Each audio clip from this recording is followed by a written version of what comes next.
tumbling down.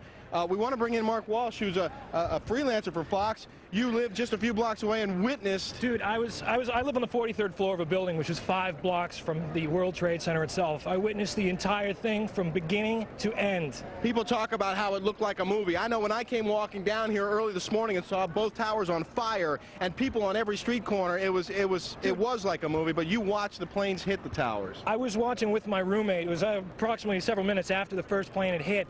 I saw this plane come out of nowhere and just ream right into the side of the Twin Tower, exploding through the other side. And then I witnessed both towers collapse, one first and then the second, mostly due to structural failure because the fire was just too intense. Obviously, there were a lot of people inside the buildings at the time. Dude, guys from the 7th precinct, the 1st precinct, the fire department right here, the 7th truck, those guys are all right there at ground zero when those things went down. And God bless, I know there's a lot of guys there that were around there, and hopefully they made it out.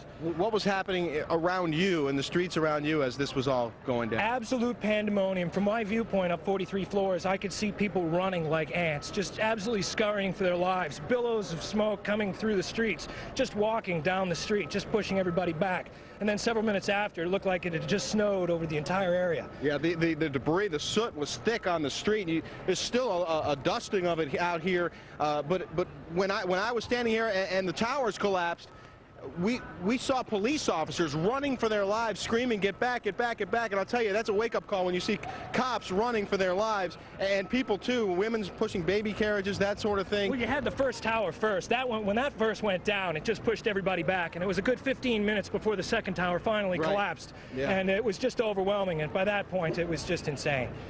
Well, I'm hearing a lot of similar stories from people who were inside the building. One gentleman we spoke to earlier today, John, was on the 77th floor and said it was a relatively orderly evacuation at that point after the first plane hit the first tower. Everyone going down the stairs, not a lot of panic.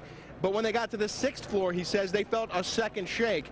And then people started to really be concerned. Obviously, there were people in the building at the time of this, and some of those people, they haven't recovered them yet, and that's a big issue right now, is trying to get the rescue workers and the emergency crews to the building. There were police officers there and emergency crews there when this was all happening, and they were right at ground zero when it all went down. Can we talk to you? What's your role out here right now? I'm just standing by right now.